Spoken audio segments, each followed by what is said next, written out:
I'm thinking of the example of my father and just like his constant will to push through and to work through any obstacle and take on any challenge. It's very inspiring. He has a very good work ethic. This is Taste. I'm your host, Eliza Barbanel.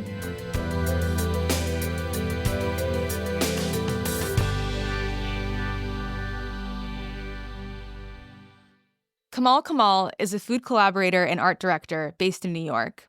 He's a co-owner of Baba's Pantry, his family's beloved Palestinian restaurant in Kansas City, Missouri, a flourishing community space that has won fans and acclaim since opening in 2022. It's so special to have Kamal on the show to talk about his family's food traditions and plans for expansion.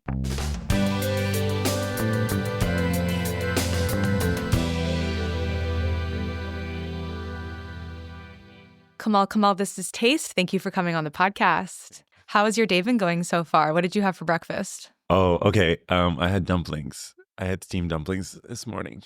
I love steamed dumplings as a breakfast food. I feel like I've been limiting myself, but I haven't done this before. I want to hear more about it. You should definitely have steamed dumplings as a breakfast. And anytime, honestly, they're amazing. No, I mean, just go to Chinatown. You get a big bag of dumplings for like $4.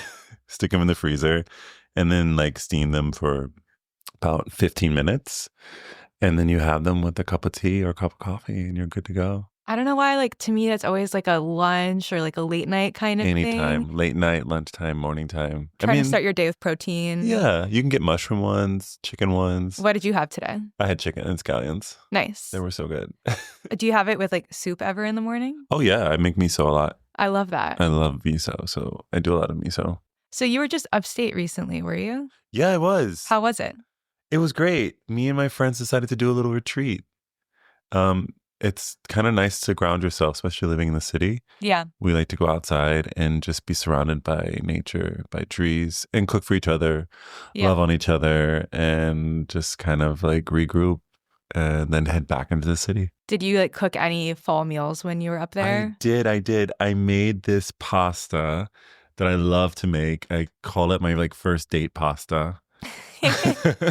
It's really simple. I get some like really wide noodle pappardelle noodles, and then I just like saute them in garlic, anchovies, crushed chili pepper, and a little bit of tomato paste, covered in Parmesan cheese. Yum. Obviously, good anchovies, good pasta, good cheese, and I love that. Super fast, super quick. You don't have to focus too much on it, but really satiating just because it's like I don't know. It's just like very savory and filling. Yeah. So we're talking a little bit about food, but I want to kind of take a step back and provide some context. Can you tell me a little bit about just how food fit into your life growing up? Like what kinds of things were you eating at home? Like how did you relate to food?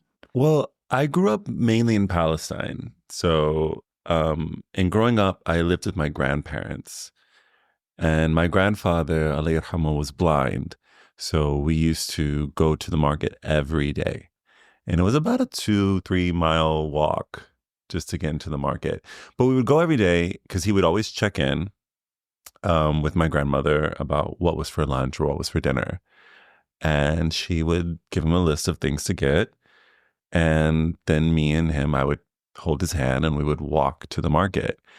And so I was like, every day I had to like interact with produce and different food and act as his eyes and a little bit of his ears. Although he was very self-sufficient, he would ask me to pick the best tomatoes or the best onions, and also like just the banter and the exchange of like bartering and trading was like a big part of food. Yeah. So and that contact of like fresh produce, what was in season, like it just wasn't anything that was necessarily explained. It was just something that just kind of happened in life. I just kind of like naturally picked up and wasn't really made aware of these like concepts until I came to the States that like, oh, seasonal things, or like, oh, like this is what ripe is. I was like, it just felt really natural and kind of easy. Yeah, because it was just everywhere. It was just everywhere all the time. And then when did you come to the U.S.? In 2000, about 2001, 2000. I would imagine you were encountering many different kinds of food experiences when you came here, even just like not going to the market or having a set price for what something should be. Things are expensive in the States, Hmm. like astronomical. And you They've can't like always been get a good expensive. deal. I mean, things are really expensive now, but they've always been like, wow, that's wild. Yeah. Like, food here is really expensive. I think that there is an education that's missing in food, understanding the value of food, the cost of food. And because there's a misunderstanding of that, they can exploit Mm. people from food by, in one way, it's just raising prices that are just like, wow, that's really expensive. That, you know. But Yeah. I mean, America's a whole different world, so different context for everything. So yeah. Yeah. And when your family came to the United States, I first learned about your work because of your family restaurant. When did the restaurant kind of come into the picture? And whose dream was it? Oh, so my dad was always in the restaurant industry. My dad really, really was like a mama's boy. He loved his mom so much. My grandma, alayhi rahmah, she was an amazing cook. And just like every day cooking, like every day making something. And I remember when she would visit us in the States when I was going to college, and she would stay up just to like make me like za'atar and bread, manaish or toast or like an omelet or like something simple because I would like stay out and I would study, be home at like midnight or like one, and she would like wake up and like make me a full like pot of tea and like just go at it, or like she would fry some cheese for me. But she was just always like in the food and always like sharing that. And no, I'm pretty sure my dad was inspired by my grandmother because she was an amazing cook and was always available and always like fed the family, but she fed the extended family. So it wasn't only the immediate family, it was my cousins, it was my aunts, it was just anyone and everyone, and was always down to have guests and people come over.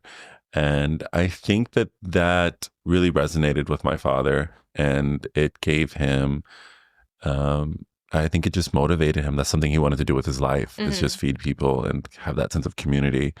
So he's had many like restaurants and cafes and products and iterations like throughout Kansas City, Missouri. Yeah. So he's kind of known. He's kind of like a local celebrity. Like he was making hummus in like I think like 2000 before it was even popular, Hmm. and it wasn't like a like a um, I don't know, as popular as now or like as You wouldn't get trendy. it at Yeah, the prepared case at the grocery no, store. no. But he was making it and he was sampling it, and he had like, this like bravery and guts to just like put this food out and be like, you should try it. This is amazing. It's amazing.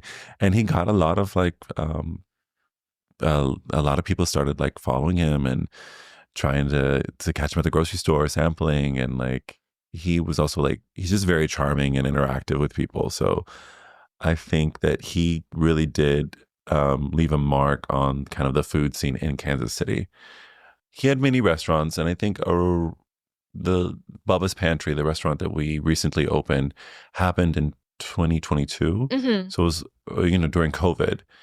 And I always tell this story because it's like people ask, like, how does the restaurant happen or how things, nothing ever really happens the way you think it would, So like my dad calls me and he's like, I'm going to open another restaurant. And it's like COVID. And of course, we're being saturated by all this news about like businesses not doing well and the restaurant industry being the toughest industry to be in. And, it's a lot to take in. Yeah. You're like, okay, And Dad. also, the world is shut down. But true to my dad's spirit and his beauty is that he was like, well, I'm going to do what I'm going to do. And like, it's going to be fine. He, so I was like, okay, dad, like, I don't know what to do. Like, what can I? He was like, oh, I just need some money. I was like, well, I don't have a job. Yeah. I don't know. We're not working. No one's working. And he's like, okay. It was very cool about it. And I was like, and I don't know if we should be opening a restaurant right now. Like, is there anything else we could be doing? Like, like maybe play it safe. And he was like, no, it's going to be fine. I'm going to do it. Da, da, da, da. And I remember getting off the phone with him and kind of taking a deep breath and being like, wow, I just like didn't really offer him anything. Like he was like very hopeful and very like eager and open and had this like, he wasn't going to succumb to anything. He was just going to keep going. And I was like, oh, but and he called me, his oldest son, and I really didn't have anything to offer him. So I was just like, wow. Started thinking about it more, and I was like, well, I don't have money, but maybe I can raise money. Hmm. Maybe there's a way to do that. And, because I'm younger, I'm more like savvy with the internet and how things work. So I was like, okay, maybe I'll start a GoFundMe. I mean, everyone was doing it, right, at Yeah. that time. So I was like very nervous. Never had, I think asking for money or like putting yourself out there is like, was a struggle for sure. But I had a lot of great support from friends. The community I had in New York was very supportive and like, yeah, why not? Of course. Um, so I just did it. I just started a GoFundMe and it brought awareness to our project. I called my dad and had a conversation with him. It was just like, look, about the conversation earlier, I wasn't able to offer you anything, but I think I can help out with like raising some money if you really want to do this. But, and as we started talking, I was like, but this time when you open this restaurant, let's really like fall into the fact that we are Palestinian. Like, let's make a Palestinian restaurant. And previously, he hadn't been using that word. Well, I think he came into America at a time like in the late 70s where it was much more about kind of like assimilating Hmm. and, I mean, coming from a war torn country and then just like, he was just trying to do better. So I don't think he never necessarily denied being Palestinian. That was never his thing. But, he was quick to, I guess it was easy for him to settle with Mediterranean, Yeah.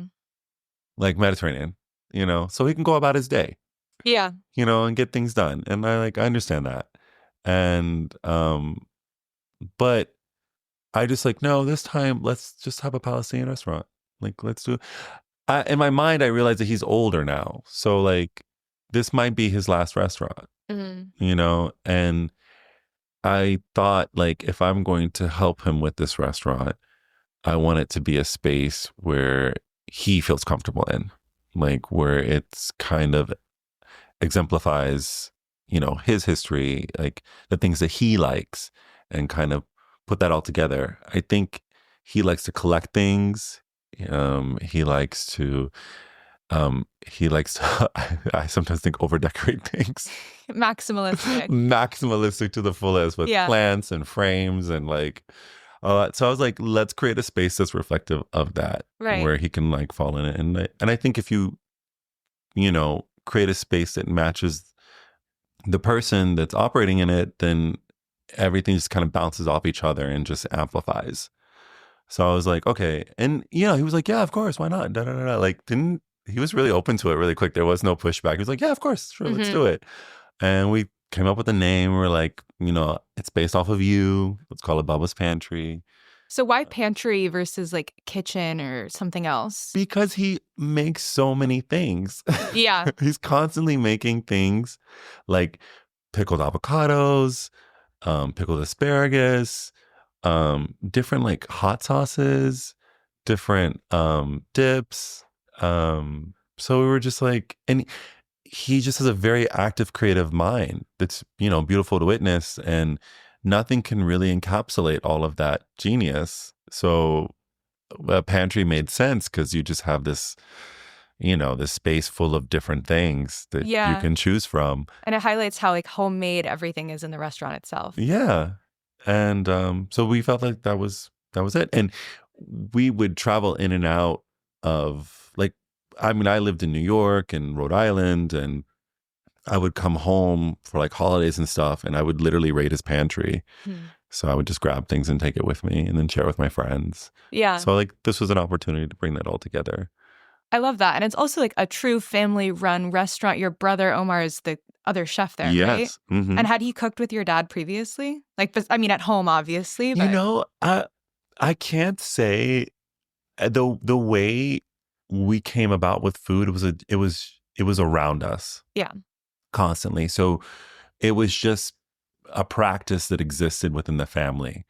No one necessarily like sat us down in the kitchen and be like, this is how you chop an onion, or this is how you make a marinara, or like Hmm. none of that existed. It was like you just you were asked to do things. Like, you were asked to bring this food. You were asked to.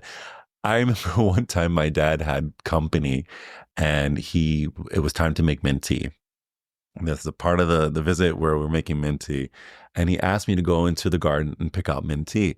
And, I'm a kid, and I just grab like some mint, and I offer it to him, and he's like, "This is not enough mint. We have this many people. We need more mint.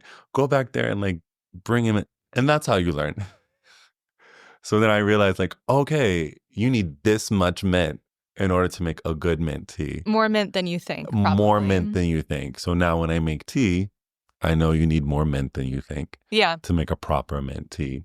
So it's just an experience Yeah. and just being around it. And then questions, like if I lived in New York, while I was living in New York, I would ask him like, "Oh, when you make, the harira, like the soup, do you add the noodles before or after?" Like small little things like that. And he's like, "Well, I do it this way. Your aunt does it this way.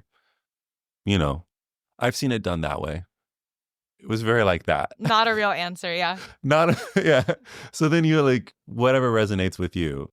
I want to ask you, so 2022 is when the restaurant opened, and then that same year it was on the Bon Appetit Best New Restaurants list. Wow, yeah. I worked at Bon Appetit, not then, but previously. And when I worked there, I was always so interested in this question of like, what does it mean for a business to be recognized in that kind of way? I think we talk a lot about like hype and oversaturation and all of these things. So I'm curious, for your family, for your restaurant, like, what did that mean to be recognized in that kind of way? And is there an impact that's still around today?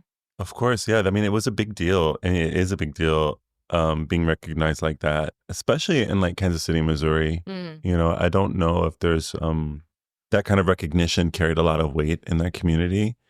I think Kansas City is on the up and up. There's a lot of things being built and a lot of things happening in the city. So this, I think, really helped to kind of solidify the growth of Kansas City. It was nice. I mean, to get that kind of praise, came completely out of nowhere. Yeah. We never would have expected it, nor did we like necessarily, that wasn't our goal, was like to be in this magazine or to like, but it happened, and we were very appreciative of it. And I don't know, I think for our family, seeing our dad recognized in that way was a big deal. And I know it made him happy, which made us happy. So yeah, and it really did change kind of the conversations of what we are doing as a restaurant, as a Palestinian restaurant, and what we really want to say, because we have the eyes and the attention. And that was, I think for me, that was a lot of fun, just to be able to expand our conversation. Yeah. And when you look at like Google reviews for the restaurant, I see reviews even today from people that say, I heard about this in Bon Appetit or maybe another publication, and I was in town or I was driving through and I wanted to go there. And I feel like it is really interesting to think about the half-life of something and how people can still find their way to you. Yeah. Do you feel like there is a set community of people that go to Baba's Pantry on like a weekly basis? For sure. Yeah. For sure. There's a group of, there's a lot of, people from all over. I think, obviously, yes, Kansas City Americans come through, but there is also a lot of like med students that are from like the Middle East or the Swana area, Southeast Asia, and like they come in looking for, similar foods or foods that they might have family in Dubai or like, just have like different connections outside of Kansas City, and they'll come to our restaurant and feel really happy to see like Baba there, greeting them, cooking, and kind of the vibe and energy that we've created in the atmosphere is very like welcoming and come as you are. And like, I think that I think that speaks to a lot of like other people in the diaspora.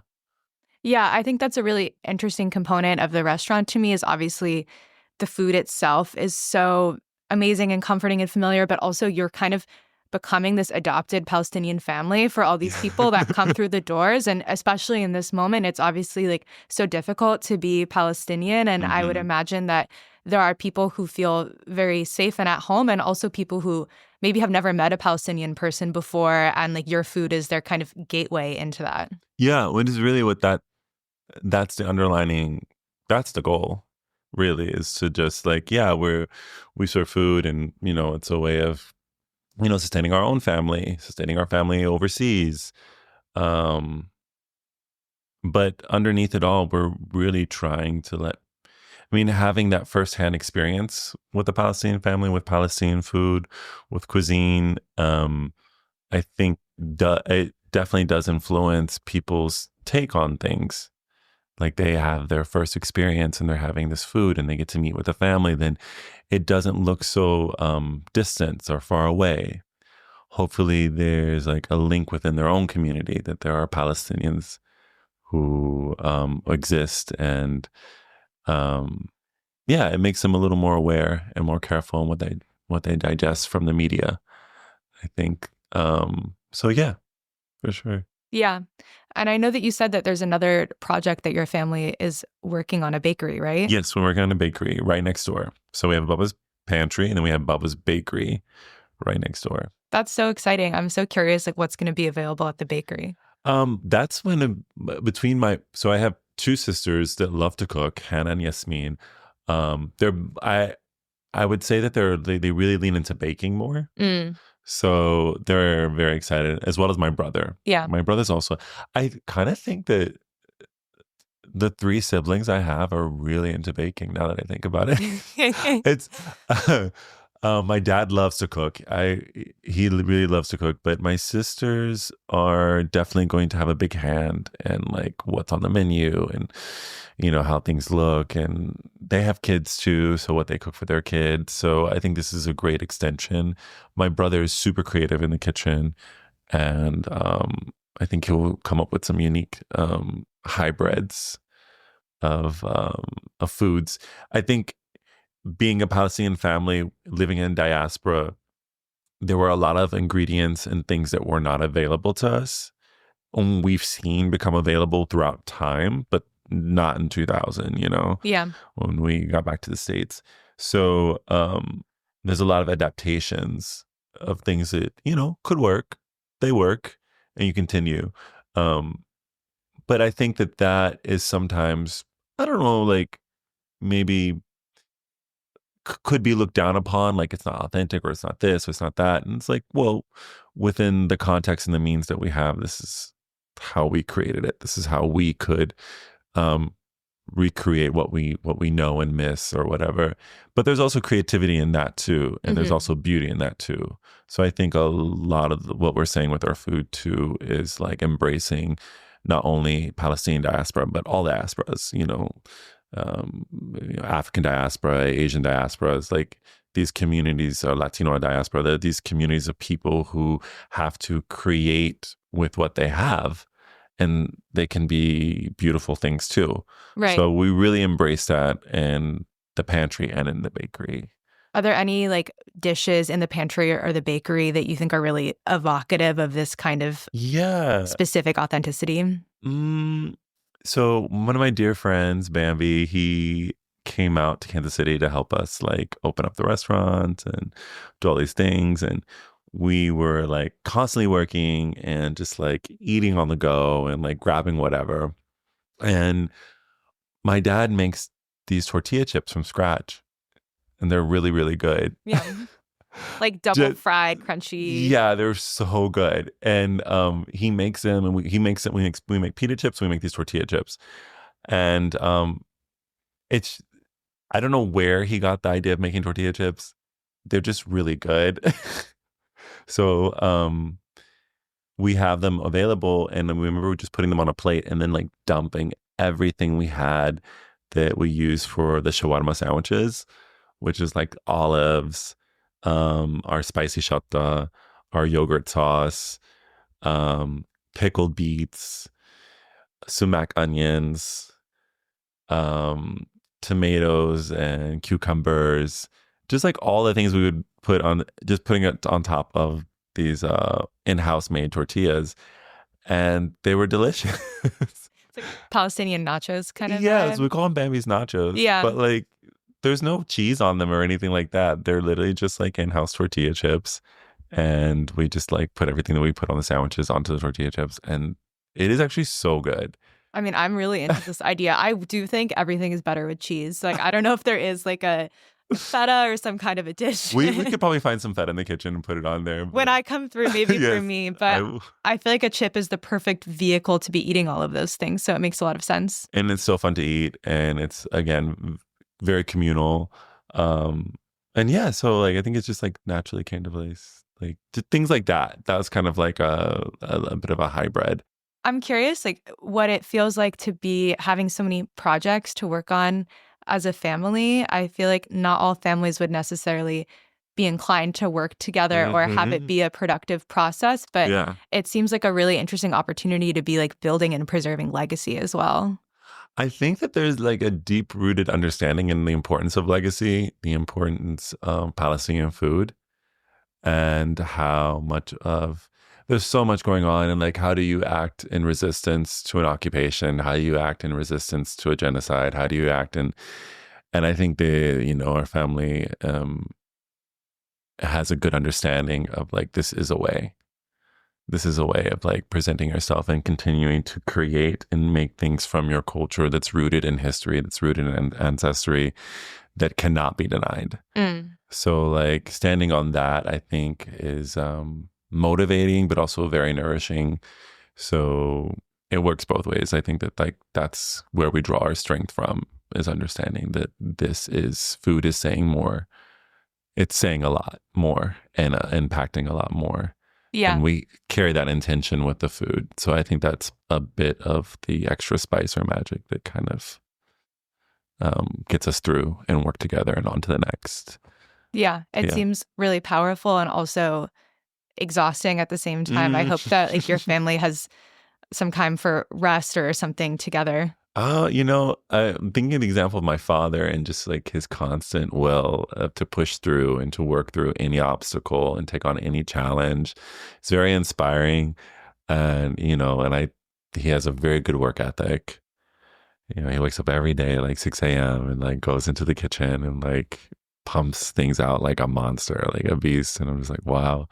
Um, so we take a lot of also motivation from him and inspiration from him.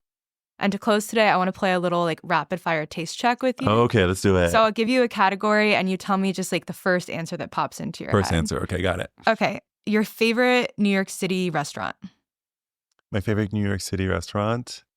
Oh my God, this is so hard. I know, I'm sorry. You can tell I me would two say if you've Huda. got- I would say Habibi and Huda. Okay. I Awesome. like those restaurants. Both Habibi and Huda are my favorite. Your favorite New York City bakery? Madonia. Madonia is in the Bronx.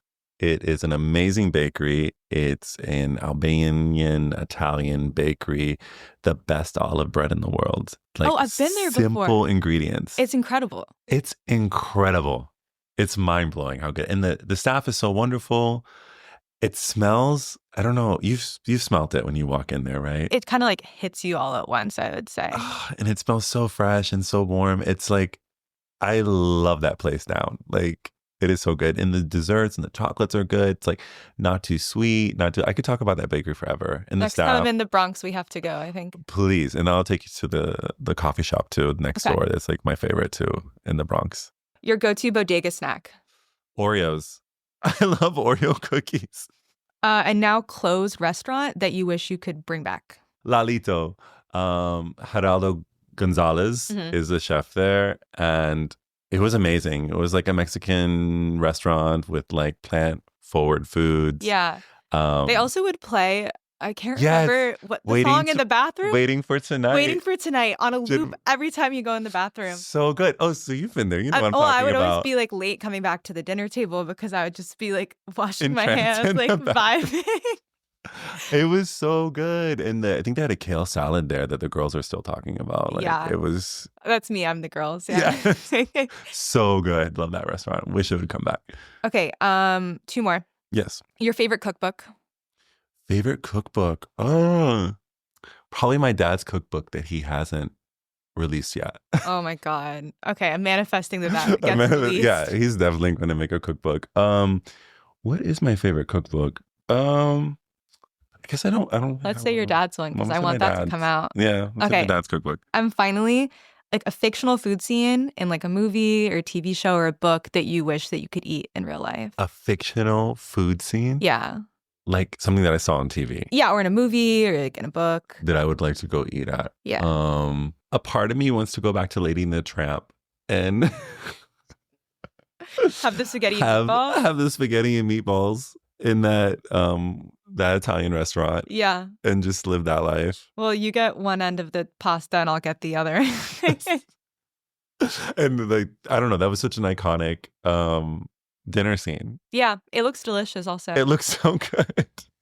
Oh, that's always going to be ingrained in my head. Yeah, well, I love that. And I really loved getting the chance to speak with you. Thank you for coming on the show. Oh, thank you so much, Eliza. I really appreciate it.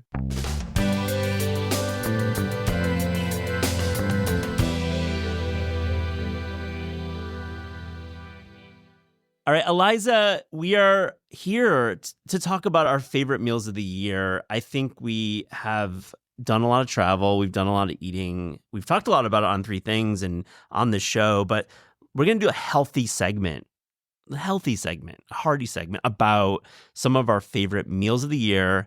And for Ground Rules, we were talking off mic. These aren't new restaurants. We're not doing like the best new. These are restaurant visits. Some of them are very historical that we just loved.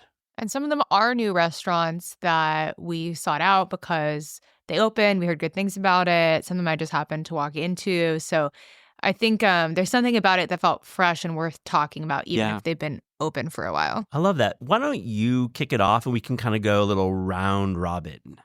Yeah, we can do round robin. I am in a funny position to get to talk about it because I got to write an article for Taste that was about the year in restaurants here in New York, which was a very kind of personal take on the year in restaurants. Something that I wrote about in the piece that I think you probably relate to is just like how many openings there are, especially in a city like New York, and how some of the places I've really wanted to go to, I haven't been able to fight off a reservation for, things like that. But one new restaurant that opened this year that I really liked is Strange Delight in Fort Greene, which is a part of my larger neighborhood. I'm also friends with Him Al-Waili, who's one of the chefs who opened it, but that's not why I like it as a restaurant. I just think the food is so delicious. And if you want to kind of go in on seafood, there's no better New Orleans style oyster bar in the city. And something that I noticed when I was there is that I'm not the only person that feels this way. Spike Lee is a big fan of the restaurant, and they have a Do the Right Thing Way restaurant sign up over the kitchen pass that I saw recently when I was there. What a great piece of ephemera to have in your restaurant. What a cosign. I know, especially in Fort Greene, like 2 blocks away from his studio.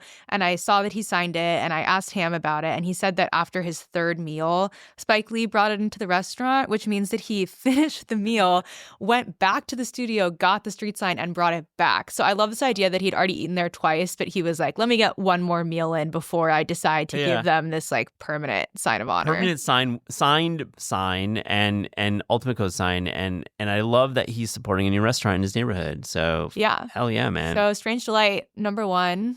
Or love not that. Number 1 in order. We're not ranking. We're not ranking. It's around the world round robin.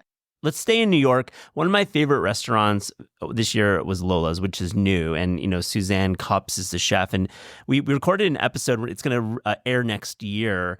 And, to me, I keep thinking about these BLT toasts that she really craftily, like, it's like these little bites that was like BLT, bacon, jam. And it was like the perfect way to compose one of our favorite sandwiches. And also just this salad. It was lettuce and buttermilk dressing, ranch, of course, and crunchy pretzels. So I just love the meal. I love the spirit of that restaurant. Great service, open kitchen, and really it's in Flatiron. You should check it out. I'm probably one of my favorite new restaurants in New York, at least. What's your next one? Yeah, I've been wanting to go to Lola's, and I feel like after talking about it, I wanted to go even more. Should I stay in New York? I don't know. We can pop around the world, pop around the country. Yeah, I think when I came back from my trip to the Pacific Northwest, I was really raving about a lot of the meals that I had in Seattle. And when I was thinking back on some of my favorite meals of the year, I definitely think 2 in Seattle, one dinner I had at Sofan, which is a great Cambodian restaurant, and the other at Family Friend, which was doing Guamanian food, were both so memorable to me just on the flavor perspective alone. So fun. I really love Cambodian food, and everything was just kind of dynamic and richly flavored. And then at Family Friend, I'd never had the privilege of trying Guamanian food before. Yeah. I really do think it was the best chicken soup I've ever had in my life. It was like a corn soup with soy and chicken. And I sent our taste columnist Zola Gregory there after I had gone, because she's based in Seattle, and she was kind of echoing about how delicious everything in that restaurant was. So I think those are both really memorable for me. I feel like you should set up an interview with the chef. I'd love to hear the full story about the cuisine of Guam being represented in Seattle. Yeah, I would love that. I feel like there were so many items on that menu. Like the empanadas were like some of the best empanadas I've ever had. Yeah. Like the chicken adobo tacos, there were so many things going on that just felt really singular and well done and a lot of care. So that would be a really fun interview. Cool. Well, I'll jump in. I have a trio of Los Angeles restaurants, and I got to go there a bunch this year. One is Yang's Kitchen. I'd never been. I'd read much about it and heard through the grapevine that it was a special place in Alhambra, right, kind of in the main stretch there. And what I like so much about Yang's is just the format. It's like very much all day cafe for most of the like 5 days a week. And then they do a dinner service a couple nights a week. I went during the day, and, where else can you order a steelhead ikura bowl, gluten-free cornmeal mochi pancakes, fried chicken wings, chicken liver mousse and oysters, and maybe even have a traditional Japanese breakfast set with like a piece of grilled fish, and some pickled, daikon. And of course, can close it with soft serve. They were doing Weisser melons, but I know they do strawberries in the spring, and incredible coffees, great wines, and it's very chill. And it's like they're not trying too hard. It's extremely understated, and I can't wait to talk to the owners. We're going to do an episode in late January with them, and it strikes me as one of my favorite LA. The second one in LA is I went to Corridor Sheets 3 times, and I figured out what I like best about it, which is everything. I mean, I'm not going to say like, Hannah, oh my God, the princess cake is the best thing and you have to order it. That's true. And of course, I had her cheesecake I've like raved about on the show. And, my favorite pastry coming out of Hannah Ziskin's kitchen. But, Aaron, what he's doing with pizzas, doing his classic, New York style, like that thickness that we're used to here. But also I get to try his tavern style, or it could be even Roman style, very thin, hot. He was doing the party cut on, and I've talked about on the show. So that was great. And then my third is, I have to just say, every time I go to Rouen Père, I have to order the salty turnip and egg. Do you know this dish? No, I'm not a big egg eater. Oh, that's right. I always forget that, man. But tell me what I'm missing. It's basically an omelet made with like speckled with pieces of like pickled and highly salted turnip, and it has a level of sugar that I think if you saw how they made it, you'd be like freaking out, because why throw so much sugar into an egg omelet? But with the very salty turnip and this incredible sugar level in the egg base, it creates this marriage that is pure like sweet and sour and salty. It's like the perfect lemonade in a way. Maybe that's not the best example, but like it's just like such a dish. I always order 2 or 3 of them. So, well, it makes me wish that I ate eggs, because it does sound quite good. Like sweet eggs, maybe I would be more interested in that somehow. It's like, yeah, you should try it, because it definitely has an egg root to it. So maybe you won't vibe, but it definitely, when you're having it with like boat noodles or, sauteed greens or a great soup, which they do some nice soups there. Yeah, I think it's definitely it's a must. Well, while we're talking about travel, I have to talk about Vegas that we went to earlier this year. None of my restaurants are in Vegas, even though I loved our trip there. I've maybe blocked it out of my mind. I'm honestly going to talk about some Vegas restaurants, which sounds crazy. Dude, not crazy. It was a great trip. I feel like Vegas was a fugue state for us. Like, we just were there for a week, which is such a long time to be in Vegas. And it's very disorienting to spend a lot of time there. But the meals that we had off the strip in Chinatown, I thought were so incredible, and really like gave me sustenance to keep going when I felt just completely overwhelmed by everything.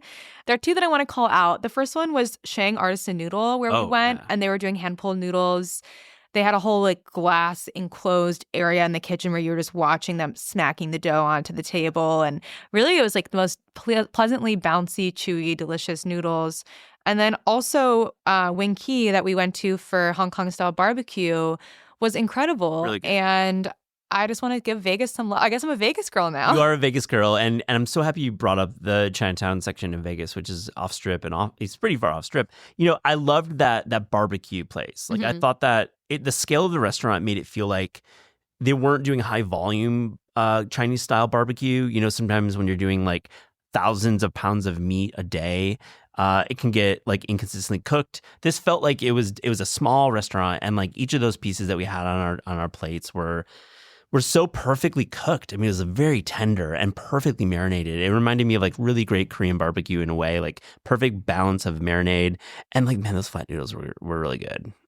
We love Vegas, Shang was great. A little bit. I mean, behind the scenes, like we had been in Wisconsin like for 4 or 5 days doing our Wisconsin episode, which is amazing, and that was such a fun. And we flew directly to Vegas and did our big Vegas series. So we were on the road together for over a week.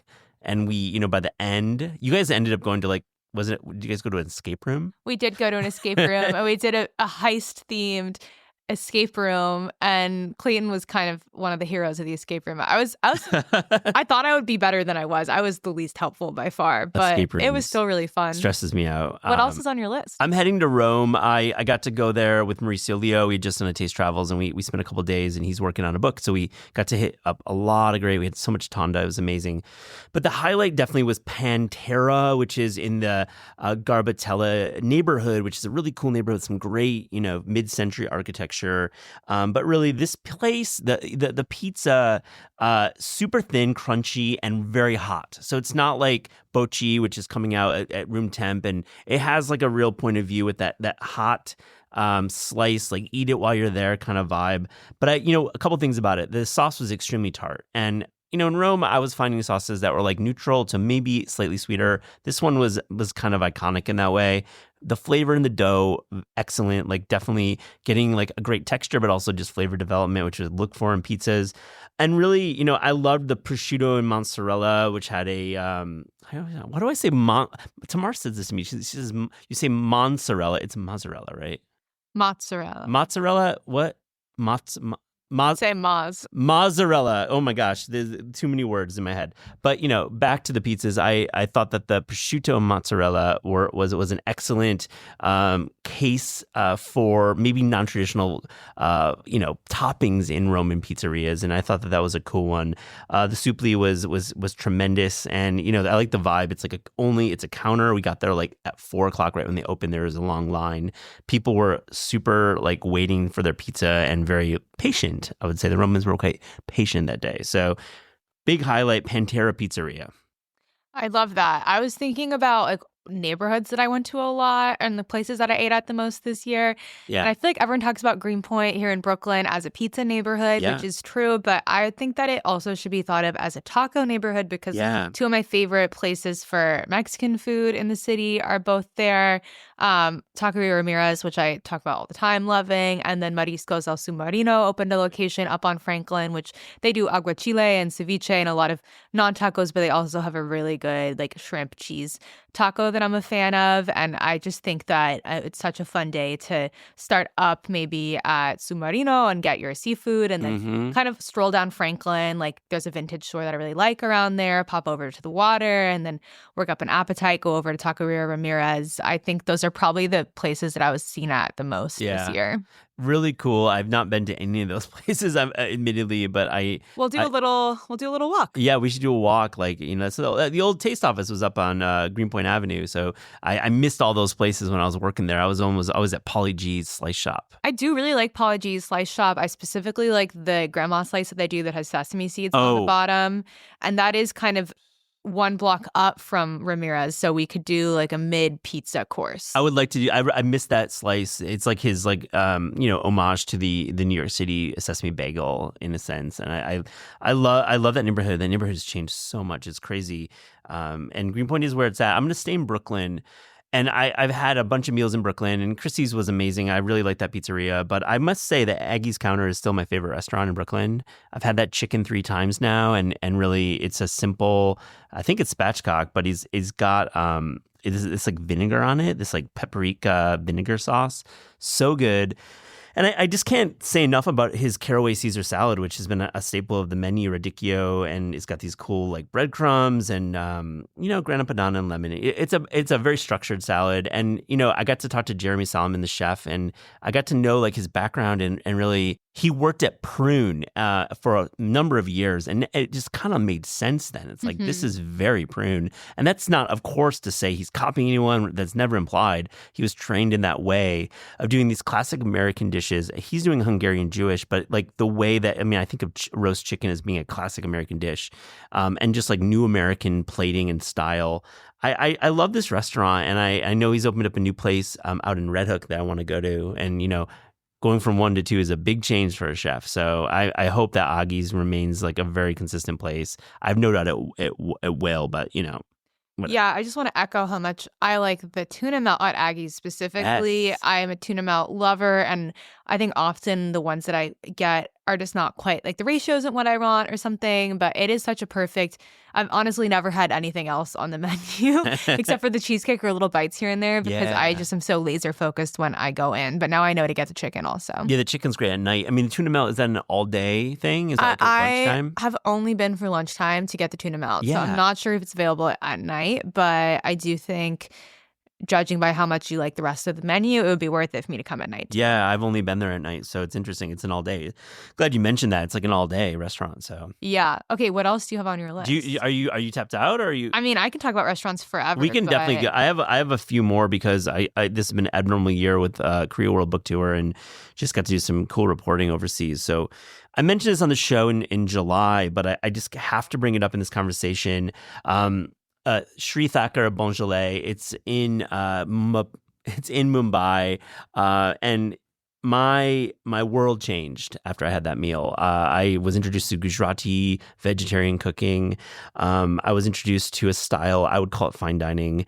And I think some lesser writers have commented that it's a dingy place. It's hard to find. Blah blah blah. You know what? That's not the vibe here. If you walk into the space, it's incredibly precise the way they run it. There's over 40 folks working, mostly men, in the dining room, kind of doing a real, I would say, a choreography, because we were served around 45 thali dishes to our table. And, this meal, it changed the way I just think about the way Indian food has been served in the States versus over there.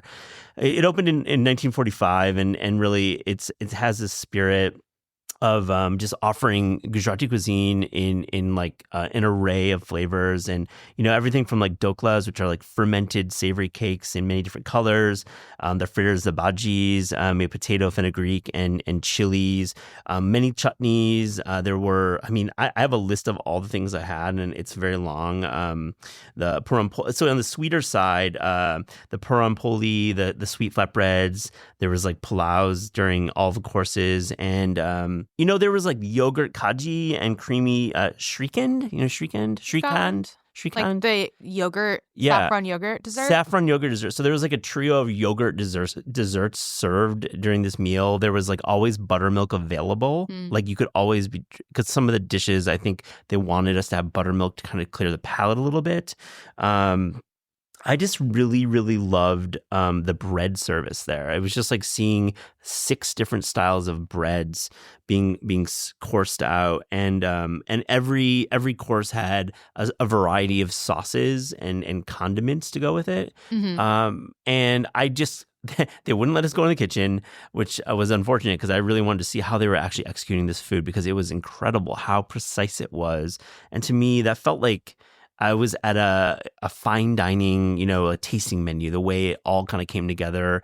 And at $50, perhaps, $45, $50 is how much it costs. So I'll be writing about it soon for a piece I'm working on, and I'm very excited to unpack it more in the written form. So I love that. And what you're saying about the yogurt dessert offerings reminds me of a really great breakfast that I had at Molly's Rise and Shine in New Orleans earlier this year. They do this carrot yogurt bowl that I have been wanting to try for a long time that really kind of lived up to my expectations. It's a yogurt bowl with granola and then basically a carrot jam that they're making that is earthy and it has that natural sweetness from the carrots, maybe some added sweetener as well. But I think a city like New Orleans, I really find myself going hard on the fried food Yeah. and drinking and all of those great things. And to get some probiotics in the morning and some carrot yogurt, Yeah. like really kind of set me off on the right foot as well. Yeah, I haven't been to New Orleans in a while, and I know you mentioned that before. And I love the sentiment that New Orleans is not a monolith, and it's not about Bourbon Street, obviously, or even having those beignets and the fried stuff and Coop's fried chicken. There's so much more going on there. There is all of that. It's a nice mix. Yeah. I mean, it obviously leans in one direction, but there's also like a lot of kombucha brands that I like that are based in New Orleans, like Cool. Big Easy Bucha. Like I feel like when I travel, I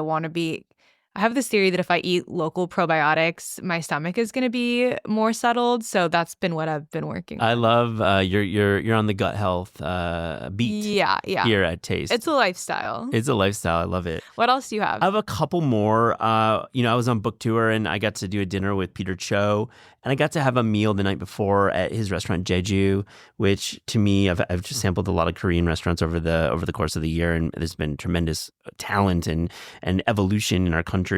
But this meal was outstanding. He has a full wood-fired oven. He had taken over the space from a previous, I think, pizzeria or a restaurant that used the whole oven.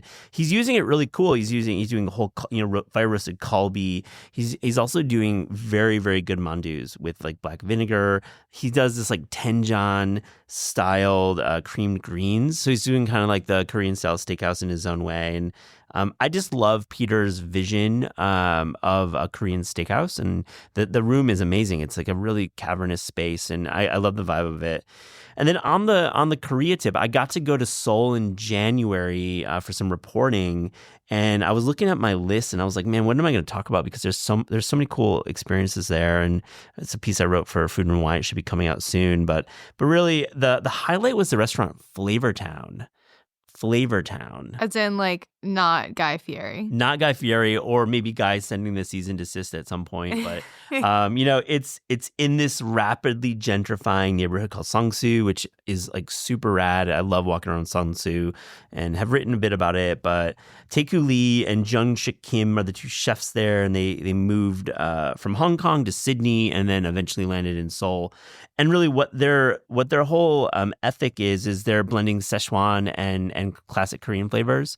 And they're like doing like malatang, which, LA has one spot that is malatang, but in Korea it's a bit of a movement, merging these two cuisines. And I love it. I love this restaurant. It's very modern. They trained in Sydney, so it has a lot of that modern, Sydney vibe.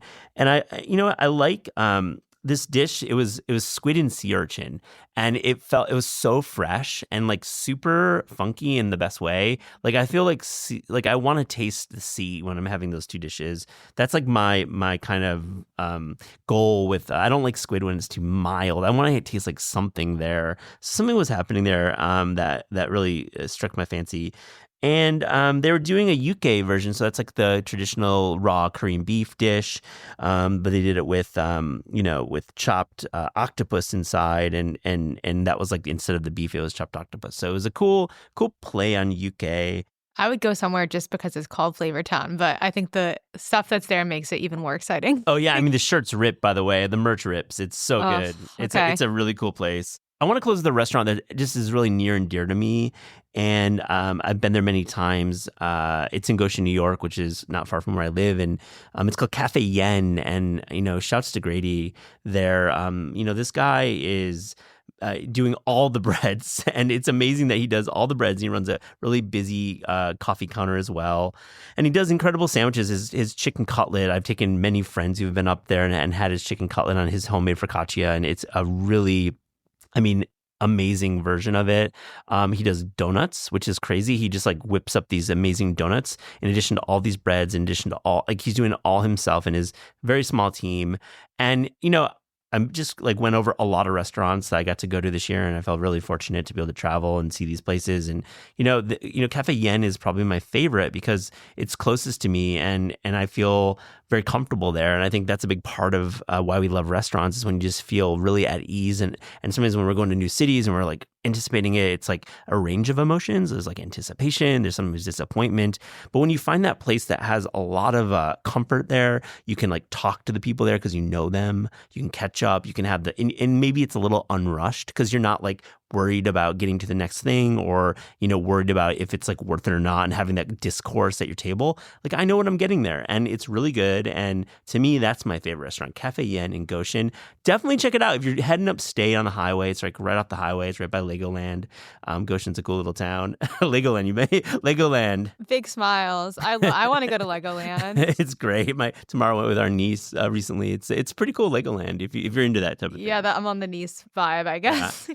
I love that sentiment of thinking about where you're comfortable. I think if I was going to leave on a note, Matt and I always talk about how I'm going to pop-ups here in the city, and I just find so much exciting food is being made by independent chefs who are maybe earlier on in their careers or they've been cooking for a while and they're ready to like step out on their own. And I think there are a couple pop-ups that really come to mind for me. Hotstock Bia and Krung Cambodia, which are both opening new restaurants in New York in 2025. So I really look forward to having a more permanent place to get to eat their food as opposed to just following along on Instagram and seeing what's going to come next. I think that's really exciting, and hopefully we'll have them on the show in the new year and talk about what that transition is like. Well, I want to say I really appreciate your interest in pop-ups, and I think pop-ups can come with a range of emotions, and I think the quality. You're asking for a very difficult thing. You're saying like do a restaurant in one day. Yeah, and like I think a lot of folks sometimes shy away from them because sometimes the price point is high, or you might not know the chef. But you're really, as a journalist, you kind of do it because you want to experience new chefs and like the emerging talent. And I love that you bring them a lot to 3 things in the show and you talk about them. And I love that you bring, shine to a lot of these chefs who maybe don't have restaurants and maybe don't get media as much. So I hope you continue in the new year to do more pop-up reporting.